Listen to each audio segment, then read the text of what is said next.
Good day, ma'am, sir. My name is Professor Pina Ramirez Manalang, 48 years old, and I have 3 sons.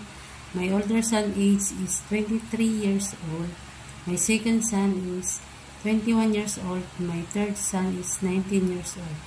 I working in Hong Kong 8 years. I start working in Hong Kong in Mong Kok Kolon. There are 5 family members, 1 couple, 1 older son, and 2 young ladies. My duty is cooking, cleaning, washing, and marketing. I finished contract 4 years in Mong Kok. My second employer is in Yuen Long.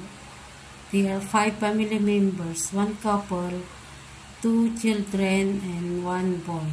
The age of 2 children girl is 10 years old, 7 years old, and 5 years old. My duty is cooking, cleaning, car washing, and I bring the baby in school morning and I pick up afternoon. I finished contract last March 15, 2023. My previous employer, I start working April 3, 2023 until August 3, 2024. There are 5 family members, 1 couple, 1 older son, and twin baby.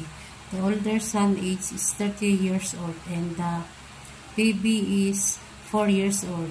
My duty is cooking, cleaning, car washing. The twin baby is take care of 3 helper. That's why my duty is cooking, cleaning, and car washing.